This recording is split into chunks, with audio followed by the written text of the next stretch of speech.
If you've felt the pull to slow down, to create and cultivate a more homegrown life that's simple and fulfilling, and to truly enjoy the magic of ordinary days, then friend, you found your place. I'm Caitlin. I'm a barefoot, Blue Ridge, homegrown mama, and this is the Homegrown Hopes podcast. We'll chat about everything from gardening and scratch cooking to homeschooling and motherhood. With some sarcasm sprinkled in, of course, because I am my daddy's daughter and Lord knows I'm fluent in that. Just know that whatever it is we're discussing, I am by no means an expert, and I'll never claim to be. I'm just sharing my experiences, the good and the bad, and making the most of the little moments in between. I'm so excited you're here, and so humbled that you've chosen to follow along and hopefully join me in cultivating our homegrown hopes. Hello friends, welcome to the Homegrown Hopes podcast. I'm your host Caitlin Etheridge, and today I'm joined by my friend Katie Bryant of the Caterpillar Project. Welcome, Katie. Thanks. It's good to be here. Yes, I'm excited to have you. We actually know each other in real life. Obviously, we live close to each other. And our kids are in homeschool group together. Yes. So when I started this podcast, I worked up the courage to talk you into being on here. It didn't take much convincing, which I appreciate very much, but I am so excited to have you here today. Do you want to give us just a little bit of background? Who I am, what in the world I'm doing here. So we came from a very conventional life. We were very conventionally in our home, our products and how we lived. And then we went through kind of a transitional period, which we can talk about later.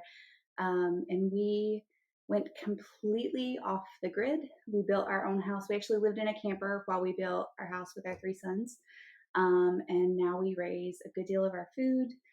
We live, like I said, completely off the grid. So we have no municipal utilities at all. That's amazing. But yeah, it's been a journey and an evolution. It's not one moment where things just change. It's not that quick.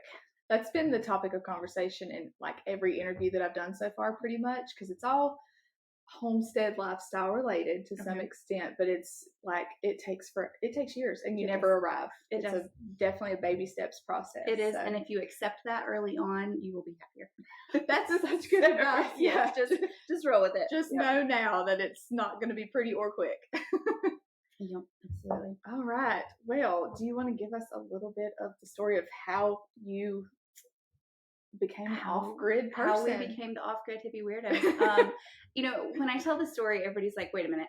So I think everyone's kind of preconceived idea is that you just look at each other one day and you're like, let's be off-grid hippie weirdos and sell everything. But for us, that's not how it worked. It wasn't a single aha moment that we just decided to do. It was actually a house fire.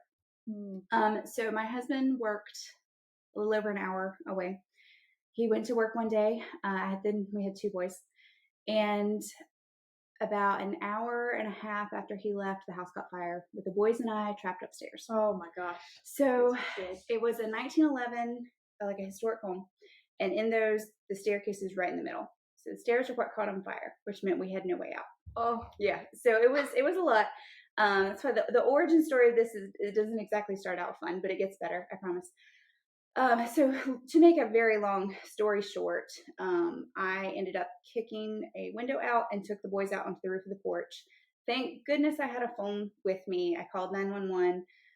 Because we were within the city limits, they were close, so we didn't have to figure out the next step, which would be to get off the roof. They were 2 and 4 at the time. So once we got out onto the roof, I realized, because I didn't know, I had closed the bedroom door behind us to give us some space between the fire, but I had no idea how fast fires move, or if we needed to be working on getting off the roof. I mean, I had a 2-year-old with me. It's not like I could just jump. It was way too far.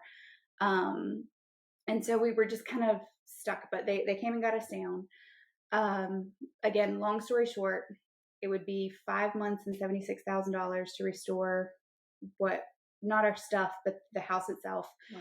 And we lived in a hotel during that time. So we went from 3,000 square feet, completely full of stuff. It was orderly and tidy, but every bin was full of toys and everything had blankets and there was just stuff everywhere. Mm-hmm. So we went from that to, I don't really know how big the hotel room was. My guess is probably 300 or 400 square feet with nothing. We left with the clothes on our backs. We were not allowed to take anything out of the house because the smoke damage was really extensive. So the air conditioner was on, so it was just pumping smoke all over the house. So we went with this huge contrast from 3,000 feet full of everything we didn't need to, okay, what do we absolutely need just to get through the next couple of weeks? Clothes, diapers, what do we need to survive? And so something about that contrast really shifted things in my brain to, okay, we could definitely get by with less. And then I had a really humbling experience of being given these forms. And on these forms, you list, they're called replacement something, but you list what you want the insurance to replace. And I realized I couldn't recall most of what we owned. Like right now, can you think of everything that's in your hall closet? Oh, your kitchen cabinets, your drawers? Of course not. None of us can. I find stuff all the time and I'm like, I forgot I even had that. Yeah, or I didn't need it. And I realized that I didn't own much of anything intentionally because it was just the accumulation of stuff. We had several kids. And then that thought process was kind of something we were talking through because, again, we had 5 months in the hotel. It wasn't a quick stay. And then we did a final walkthrough of the house, which is where you meet with your contractors, your insurance people, and everybody. And you sign off and basically agree to pay them for the work they've done because it's complete. And my husband was meeting with people and talking about stuff that still needed to be painted and done. And I was just walking room from room, just crying. And it wasn't that we'd lost everything. It was that I could see the time that I'd lost. I could see all of the afternoons spent washing mountains of dishes because, if a kid finds a cup in the cabinet, they're going to use 11 cups every single day. They just will. All of that time that I'd spent doing that instead of playing cars on the floor with my children, or the mountains of laundry that I was washing might not have even been dirty, but got thrown in the hamper. That was time that I could have been snuggling with my husband on the couch or something more meaningful. Just managing all the stuff. Just managing the stuff. And we got back to the hotel that night because they still had about 2 weeks worth of work. And I just looked at 𝐅𝐢𝐧𝐝, my husband, and I said, I don't know what we're going to rebuild, but I don't want to rebuild exactly what we had either. And that led to a lot of really hard, important, cathartic conversations that needed to happen. And that is kind of what birthed this whole evolution. Wow. It's a lot. That's amazing. I feel like that's, an extreme, I feel like though those extreme circumstances grow you as a person, whether we invited it or not, they grow you and they change you. And if you allow them to, they'll change you in a positive way. Yes. Oh, it's such a great attitude because it's definitely something that'll get your attention and make you reconsider what's important, for sure. And what you value. You know, what we were so grateful that no one was hurt severely. I mean, I had bruises from things and trying to get out the window, but no one was harmed. Right. It was just stuff that was gone. And we were just so immensely thankful that was really the story of perspective. Yes, Absolutely. Okay, so that led into you reconsidering what you wanted your life to look at. You kind of got I guess the positive is that you got to start from the ground up and create what you wanted. What about the off-grid lifestyle was appealing to you? So what we actually did is we sat down with paper in this hotel room floor. We put the kids to bed and we made a literal Venn diagram with circles. What is important to you? What is important to me? Where do we overlap? And then we decided to build a life around the middle part. The part where we overlapped in our values, the part where we each had non-negotiables. There were plenty of things that were peripheral that we didn't necessarily have to have as a core thing. And we said, okay, well, how, instead of living a life where we say these things are our values, but maybe our choices don't exactly align with that, how do we craft a life around our values instead? How do we make that the center point? And then, you still need a place to shower and you still need a place to do your laundry. So how do we make those things intentional choices from this place of this is what is most important to us? How do we build a life from those pieces? And that's what led us to, I don't know how much you have picked up from our page and our Instagram. We did our build debt-free. My husband very much wanted to do it debt-free. That was one of his non-negotiables. I really wanted to do things more sustainably. I felt like living conventionally like we had, I was not as able to live as sustainably as I wanted to. I felt that I was making a lot of compromises in, yes, this is, sustainability is so important to me, but on everything I did, and I was like, you know what, if I just rip the Band-Aid, maybe I just can have to go for it. Yeah. And you just have to figure every piece out as you go. It's very possible. And it really comes back to being intentional, doesn't it? Yes, really it does. Considering everything that comes in. And starting with why you're doing it rather than, especially when we talk about off-grid living, I think everybody wants to talk about how. How are we going to build it? What are we going to use? How are we going to make the solar work or wind or whatever you're using? How are we going to do this? And people miss the why. And the why is very important. Yeah, that's what's going to hang on after you've actually done it. Yes, and the why leads you to your plan. You can have 5 different people all say, I want to go off grid. And the reality is going off grid is a result. It's not a why. And True. So if you will start with why, you'll find those 5 people will come up with 5 vastly different plans based on their why. So if you start with that, it will also lead you to what you need to do specifically. We have friends who wanted to make little to no impact on the earth at all. So they did composting toilets and things. Ours was more about wanting to be sovereign over our own needs. And so, we have a septic line and a well and different ways to go about it. So you have conventional things, but on your own terms. You have Right. water, but so you we control have it. running water, we have power, we have heat, we have those things. It's just different than most people are used to seeing or using. Yeah, so there are different levels, obviously, in this whole off-grid thing, different extremes, I guess. And you've found the one that works for you. Different counties have different regulations. True. So for me personally, one of the big things on my list was I want to do this as sustainably as possible, but I also have 3 children. And I didn't want anybody to say, or to be able to say, your home is unsafe or your home is not permitted or not up to code. Yeah. And so therefore it's unsafe. That was not available. Yeah. So I was like, no. This has to be done within convention. So everything that we did was permitted and inspected. We did all of the building ourselves, but we had it inspected by the county. I should probably preface that by saying we are not builders. We are not. I'm a homeschool mom and he's a computer programmer. So you don't start this with the idea that you have to be a contractor or something similar to pull it off. Right. And maybe you don't even build it yourself. Yeah. That's not a requirement. No, it's not. For us, it was the money. To do it with cash, we realized early on we didn't have the cash to pay somebody to do it and it be off the grid. Like we could do one or the other. And so we either had to change the values or change the plan. So we learned that we were about to be builders. Oh my gosh. I'm sure that was a process. It was a conversation. 3 boys along for the whole ride. Yeah, they did a lot of the building. Oh my gosh. What a great way for them to learn hands-on. They're so capable. They are so capable with their hands in ways that I didn't really realize that children, especially the youngest ones, I think we sell them short. Capable. Yes, absolutely. Yeah. We limit them based on our perceptions. And they also can explain more about sustainability than I could have in my 20s.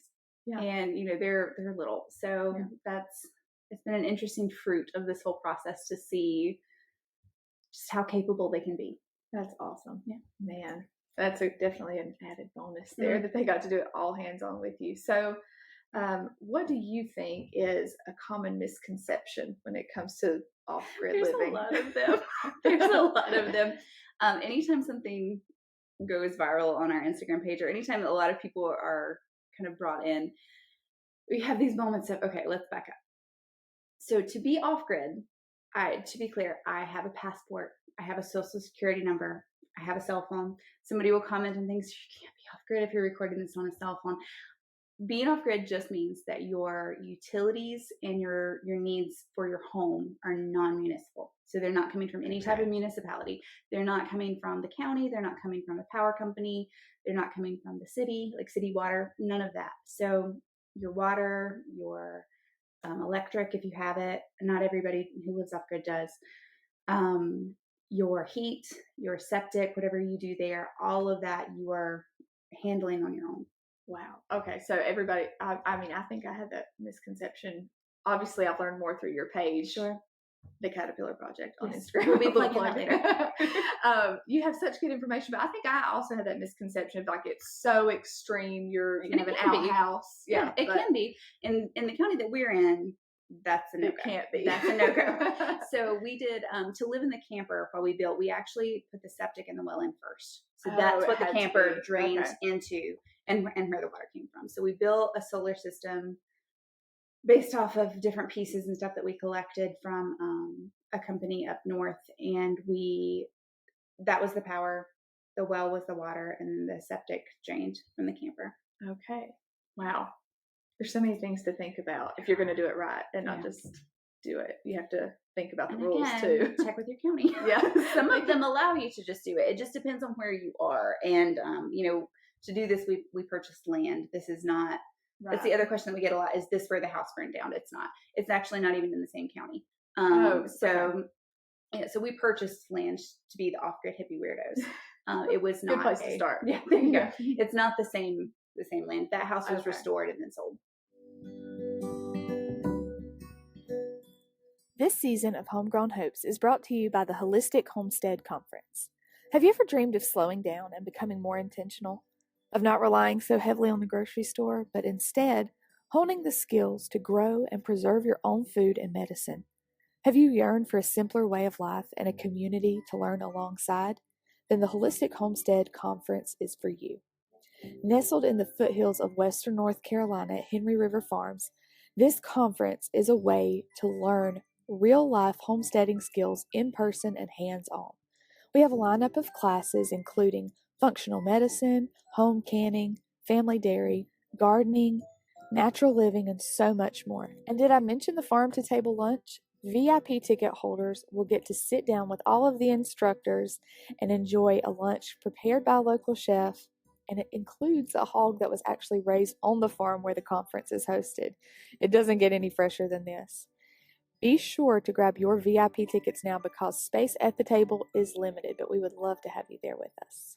If you're interested in learning more about the Holistic Homestead Conference and getting your ticket for not just the classes, but also our delicious farm-to-table lunch, then visit www.holistichomesteadconference.com or visit the link in our show notes and use code HOMEGROWN15 for 15% off of your ticket. Okay. So what do you think in this whole process has been the biggest challenge for you in the off-grid living? I think if we ask this question to a lot of people who maybe weren't raised off the grid, maybe you switched that way, I think most of us would say the same thing. When you have traditional utilities, if something goes wrong, you place a phone call and say, power's out, come fix it. Mm-hmm. And then you get a time and they're going to fix it for you. When you're off the grid, that's not it. That's not happening. No one is coming to save you. It is it's on you. Your circus and your monkeys, whether you know how to fix it or not. You'll always have something break or something happen. And you may or may not know how to fix it. And you just kind of have to learn and figure it out on your own. That's the beauty of YouTube. Now, for me, there's so many things, with animals and all of the things. Something's always breaking. I'm like, I'll look it up on YouTube. I fixed a dishwasher, a dryer. YouTube and a couple books is basically how we built the house. That's amazing. We would literally be like, how to do this? Do you know how to do this? Mm-mm. All right, the internet will know.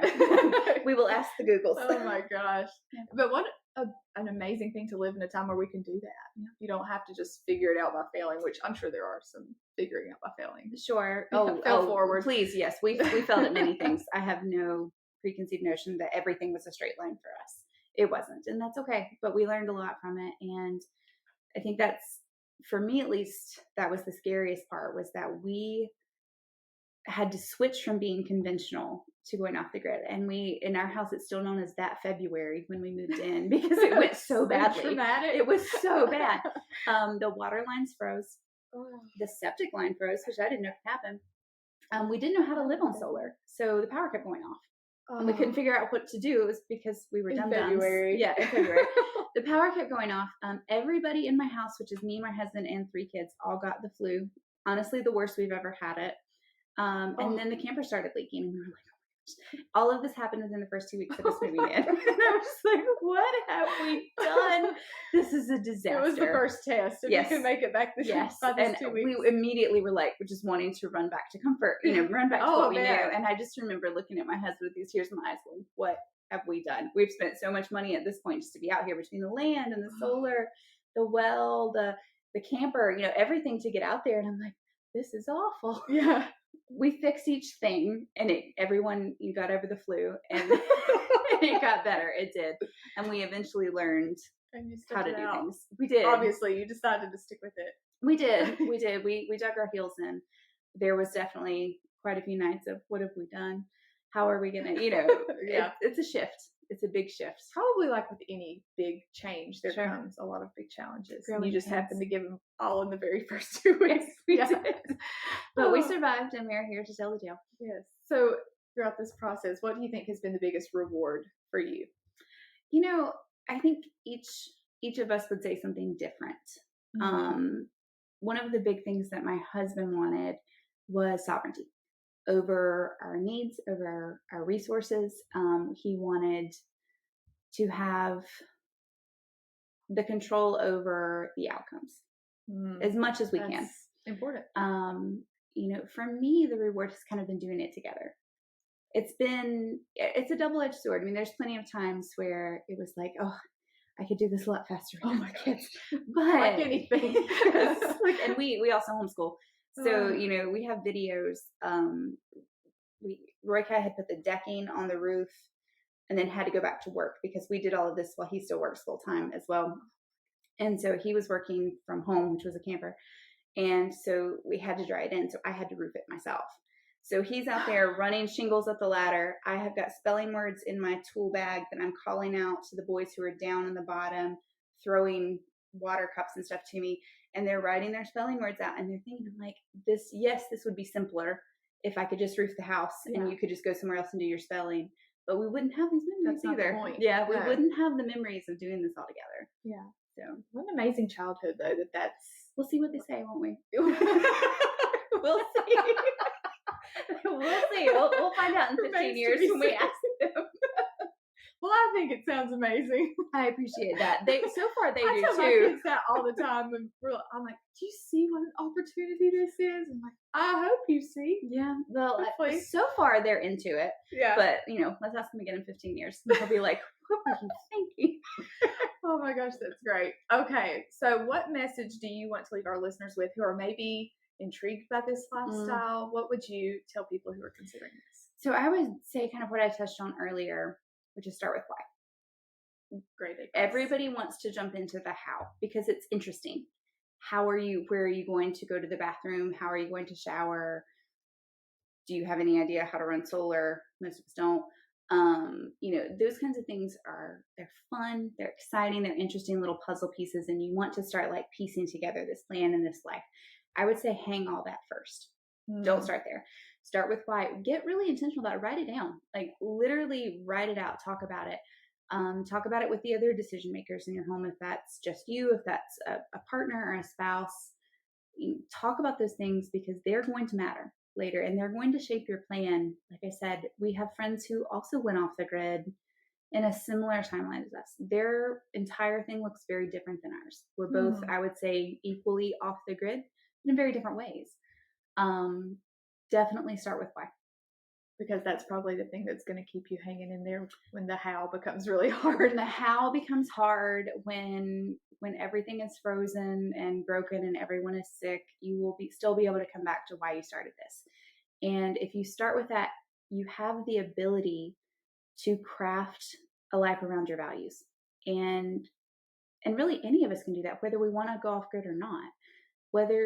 Whatever those values are, we can all craft a life around them. And when you do that, I have found that you need other people to love your choices a lot less if you love them yourself. Oh man, that's good. So that's been kind of something that's been interesting for me is I can't say that, the whole world approves of this plan, that it's okay because I do. Yeah. And I am steadfast in how I'm raising my children and how I live my life. And I don't need everybody else to agree. Oh, that's so true. Not in really feel that. Not in a malicious way. Right. Just in a different way. You're comfortable with it. Yeah. Man, that's so insightful. What a great way to round this out. Thank you. That was beautiful. Okay, so before we close, do you want to tell everyone where they can find you? Oh, yes. So we're on Instagram. We're the Caterpillar Project. We can probably link it in the thing. Yes. I'll put in the show notes. But yeah, we're on there. You can find us. You can actually go back through highlights. I have the entire build up on. It's impressive. On our own. Thank you. I stalked you a little bit. Did you? Yeah. That's no, it's you can see the whole process. And we've always been very open about answering questions. We're kind of open books.